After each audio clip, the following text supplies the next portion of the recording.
Afternoon. Welcome to this live broadcast of our meeting of the Charter Commission. My name is Peter Ginder, and I'm chair of the Charter Commission, and I'm going to call to order our regular meeting for Wednesday, September 25th.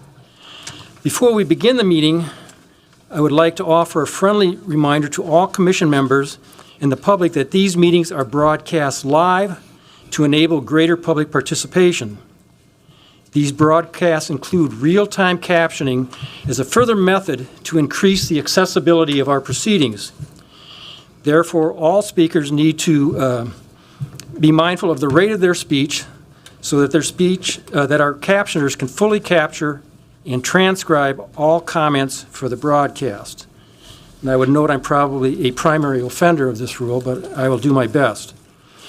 I will now call this meeting to order and ask the clerk to call the roll so that we may verify the presence of a quorum. Commissioner Boone? Present.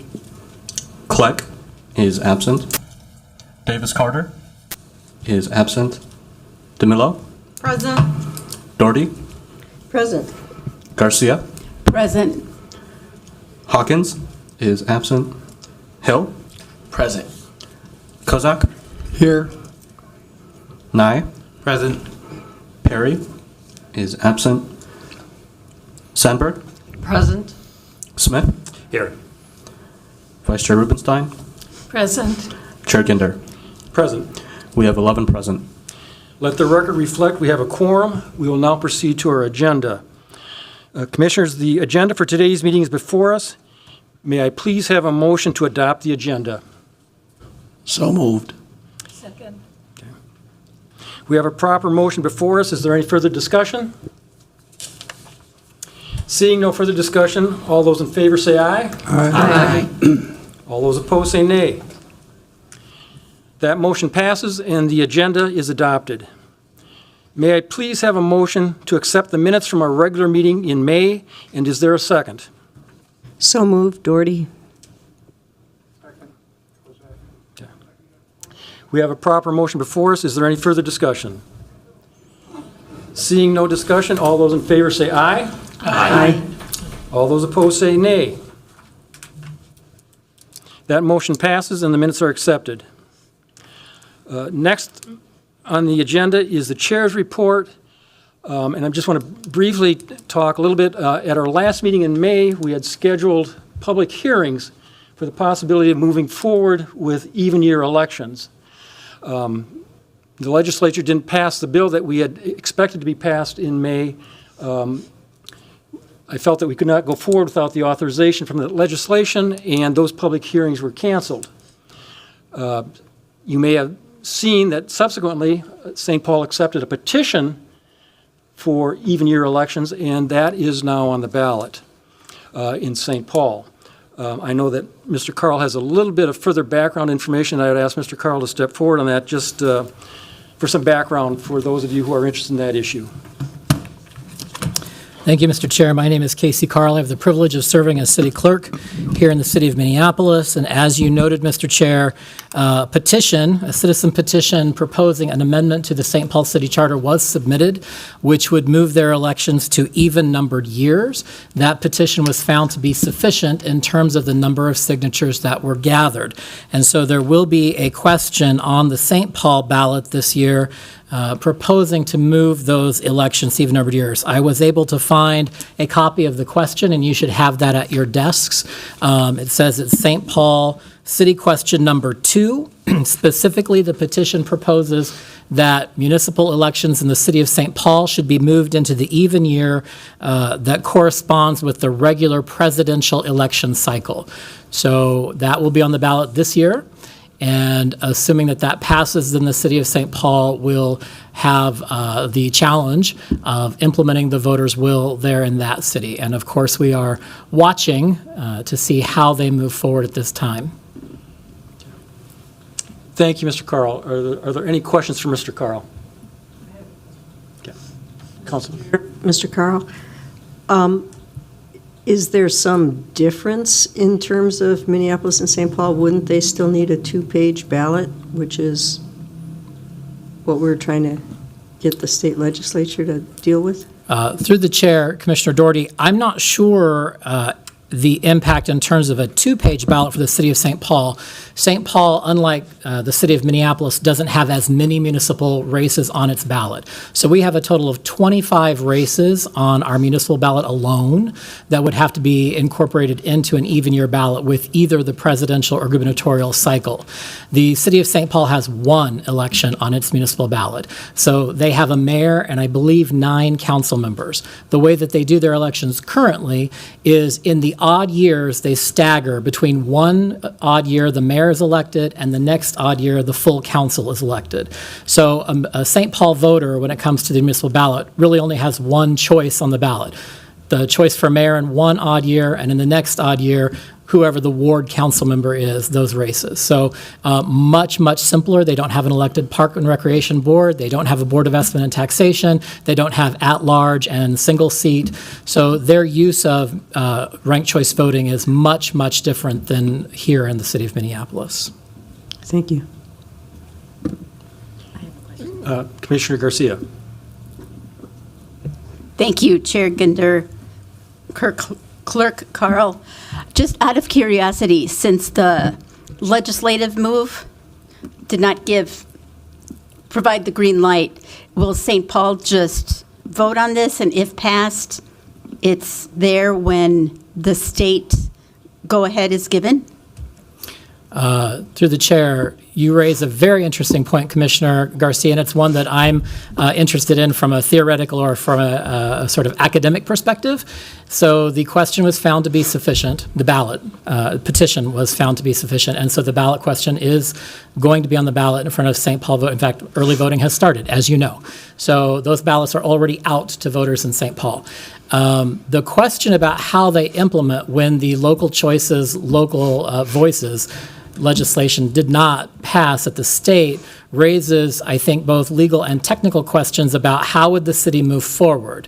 And as I was sharing with at least Chair Ginder in his capacity as an attorney and former deputy city attorney and interim city attorney for the city of Minneapolis for years and years, including the implementation of ranked choice voting here, I said it will be interesting because if nothing else legally, it raises the question of this is a question to amend a local home rule charter that was signed by the registered voters of that city, indicating a preference for when they conduct their local elections, which under state law and under the constitutional provision that allows local home rule would seem to give an indication that this is allowable. However, it then runs in conflict with current state law and I also would say state rules and regs about how elections are administered. So there is potentially a conflict there, and so watching how St. Paul addresses those will be quite interesting for us. Thank you. I see no other questions from Mr. Carl. Thank you very much. Thank you. Our first and main agenda item for today's meeting is receiving and filing an update regarding a proposed charter amendment related to the Board of Estimate and Taxation. This was a proposal consisting of 3 parts, changing the Board of Estimate membership to 7, adding a 3rd member of the public, and renaming the board as the Board of Debt and Taxes. The matter was referred to our Amendment Review Committee and discussed at its July 16th meeting, where the body ultimately recommended to postpone indefinitely any further consideration of the matter. And I would ask the chair of that committee if there's anything else you would like to add to that, or any other discussion from Amendment Review Committee members. Thank you, Mr. Chair. We did meet, I believe it was back in July. We had a very detailed discussion. Two of the members of the Board of Estimate and Taxation, the 2 public members, came and testified on behalf of the proposal. But in the final analysis, what happened was the committee did not feel that, the biggest argument was you have a 6-member group, which of course raises the possibility that there could be a tie, 3-3. But and they did cite one instance of that happening in the relatively recent past. They used to have 7, but that 7th member went away when the city turned the library over to the county, and they extinguished the library board. So what happened was, we had the discussion. I guess, to me, the argument was, other than preventing a tie was not a particularly compelling argument to the members, but also adding that seventh vote, a public member, meant that the three members who represent City Hall, two city council members and the mayor, they could be outvoted by the non-City Hall people. And I think a lot of people thought, no matter what you think of the mayor and the council and how they operate, we felt that they should take priority, and we didn't want to necessarily disrupt the current balance of power. So it was moved and seconded, and to effectively lay it on the table. I think postpone indefinitely was the motion, and that passed on a voice vote. Thank you, Mr. Kozlak. Is there any other comments or discussion from members of the Charter Amendment Review Committee? Any other questions from any other members? Seeing none, I'll ask the clerk to file that report. We're now at the last item on our agenda, which is public comment. We typically take the receipt of public comments at the end of each meeting. If you're here to submit a public comment, please make sure you've either signed up to the clerk's desk and introduce yourself before you start. And I'll ask the clerk, have we received any names, or has anyone asked to sign up to speak? Chair Ginder, we have no members of the public signed up to speak at this time. Is there anybody here that wishes to speak? Seeing none, we've concluded our agenda. Mr. Chair. Yes. Not a member of the public, but keeping in line with your indulgence, the discussion about elections. I know that this body has appreciated updates on elections, and as you know, we're on the fourth day of the presidential election this year. For those who choose to take advantage of early voting, every single day is election day. And so I know many of you have had the opportunity to serve as election judges or be part of that process. So thank you for that. And I thought I would take a moment while the microphone is available to share with you where we are in the 2024 presidential election. As you probably know, early voting started last Friday. So last Friday was the first day of early voting in the city of Minneapolis, and we had 681 voters who showed up in person to cast their ballot in person. That is the highest record set for in-person early voting in the city's history. It broke the record that was set in 2020, which was 581. So in 2020's general election, we had the highest turnout of in-person early voting at 581, and this year we broke that with 681 voters. In addition to those 681 in-person voters, our Elections and Voter Services team mailed out 24,550 absentee ballots on Friday. And again, this was a record, not the highest record, but I wanted to point out in terms of the total number, 24,550 absentee ballots mailed out just on Friday, so not Monday, Tuesday, or today, but just on Friday. That is more absentee ballots mailed out on one day than we did for the entire 2016 election. So absentee vote by mail is increasing exponentially. Our in-person turnout climbs year after year after year. And yet, despite that, as was reported in a poll today in the paper, I'm sure you saw, the vast majority of Minnesota and Minneapolis voters say they will vote on Election Day. So although these numbers are impressive, and although we're happy to be able to report them, we know that most of our voters will turn out on Election Day. We also know, I mentioned that vote by mail has increased significantly. You may remember that the legislature passed a new law that went into effect on June 1st, which allows qualified voters to sign up to be added to our permanent vote by mail list. And as of June 1st, when that law became effective, through September 23rd, we've seen a 291% increase in the number of people asking to be added to the permanent vote-by-mail list just here in Minneapolis. To offset that, as we've done in previous years, in addition to early voting in person at our elections headquarters at 980 East Hamilton Avenue, we will be having 2 early vote centers that open up in addition in the last 2 weeks of election this year. That starts on October 22nd. So at the same time that direct balloting starts, we will have 2 additional early vote centers, one at the Urban League of Twin Cities at 2100 Plymouth Avenue North, and one at Bethel Lutheran Church at 4120 17th Avenue South. That's a total of 3 early vote centers open every single day starting October 22nd through the end of early voting on Monday, November 4th at 5 o'clock p.m.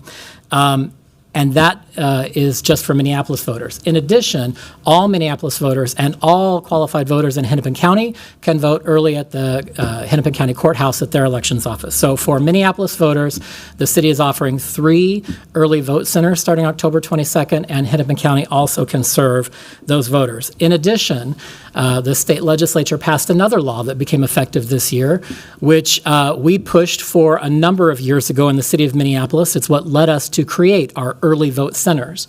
Very early in my tenure, I said, in addition to our elections headquarters, we should have opportunities to vote outside of what was at that time City Hall. You may remember years ago, the elections office was in City Hall, and state law has always allowed the clerk at their office to provide early voting in person.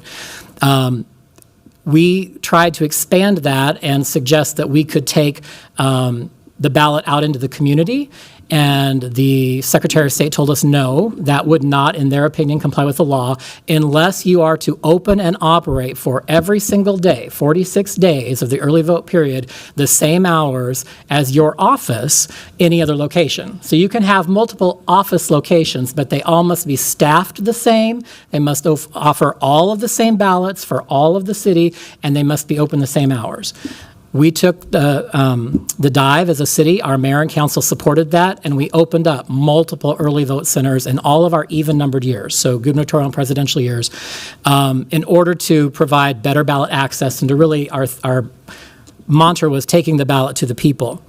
This year, the legislature has allowed us to do what we're calling pop-up voting sites. So in addition to our voting early in person at our elections headquarters over on Hennepin Avenue, in addition to the 2 early vote centers we'll have both at the north and south at Urban League and Bethel Lutheran, we will have a series of pop-up sites starting October 22nd and continuing through November 1st.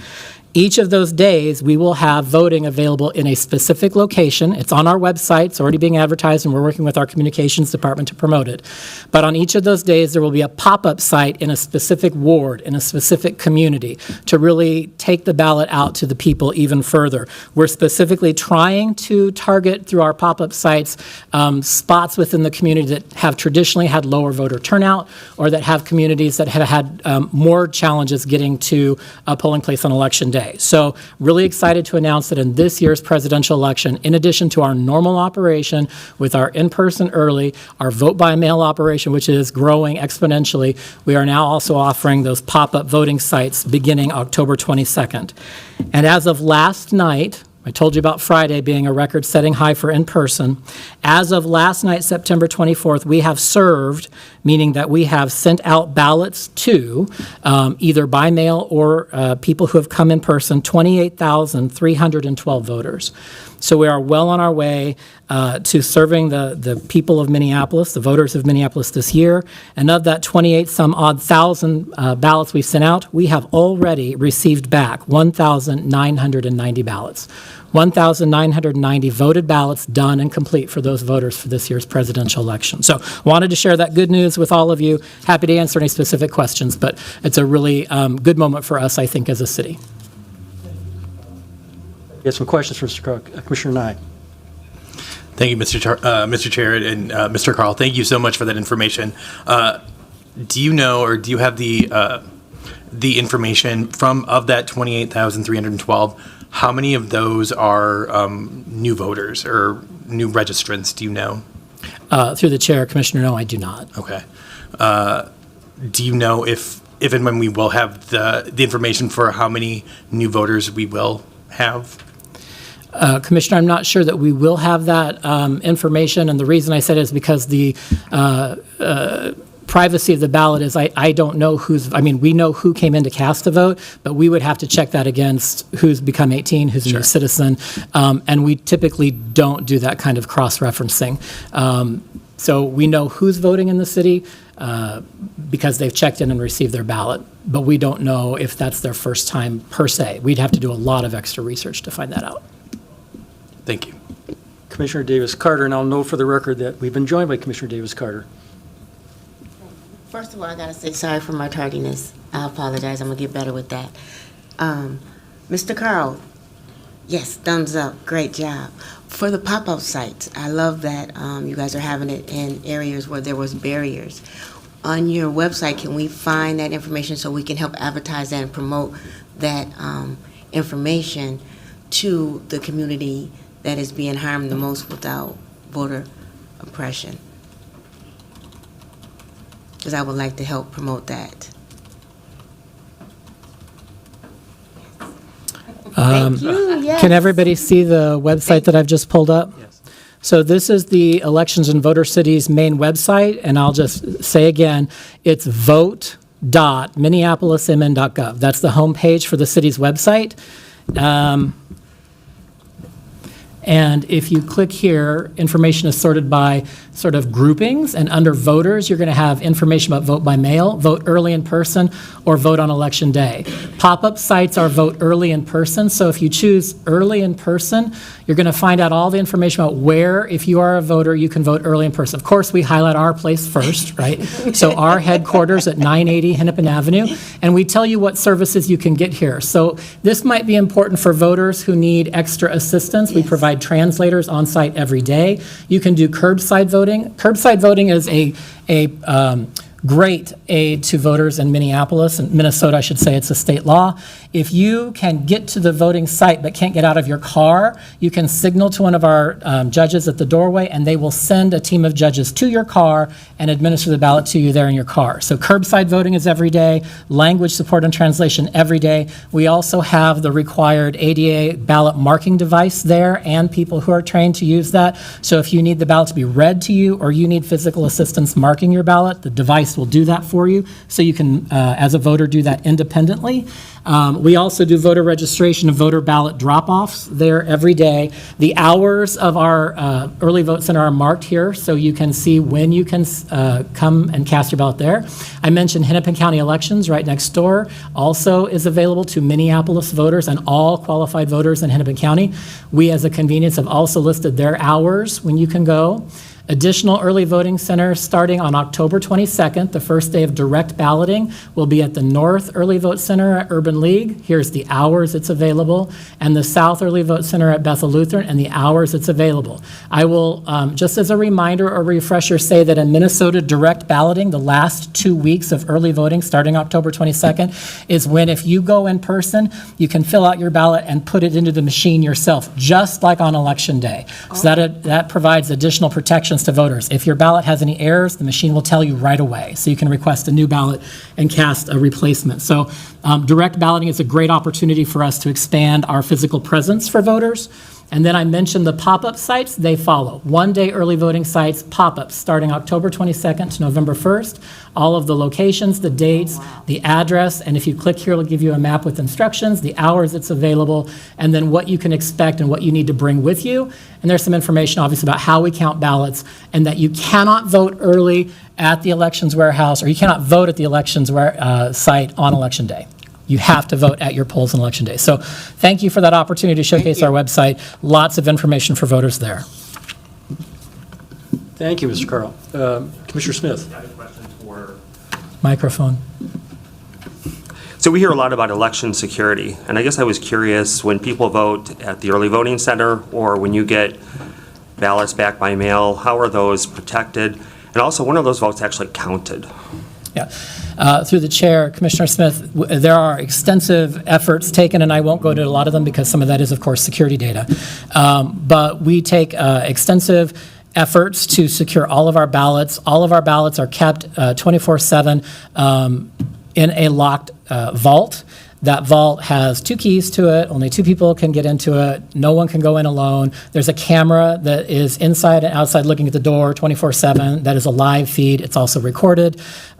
We know who goes in and out. All of our ballots are shrunk wrapped in certain numbers, so we know how many are in each of those shrink wrapped packages that come to us. They're stacked and they're counted, and there's a number, so we know how many ballots are in the vault at any one time. We know how many ballots have been pulled out of the vault. When people bring us back their completed ballot during absentee, which is folding up the completed paperwork, putting it in an envelope, putting it in your secrecy envelope, and then giving it back to us, those go at the end of every night back into that vault. And so those are some of the things I can speak about publicly that we do to protect those ballots. Ballots begin to be opened when direct balloting starts. So when direct balloting starts, we have the ability to start opening up those ballots and tabulating them early. We're not allowed to process them beyond feeding them into a machine that's been specially programmed to accept early ballots so that they don't accumulate results. All they do is put the early votes on it, and then on Election Day, we can hit tabulate. And it starts while people are casting their ballots on Election Day in the precincts. It starts tabulating those thousands of ballots that have been submitted to us during early voting. And then we report that at the same time that precinct results are being reported out. We report that to the county. And the counties act as the sort of coalition agency. So all of our precinct results and our early votes, we send those to the county. The county combines those, and then they report that to the Secretary of State, and the Secretary of State releases the unofficial results on election night through their website.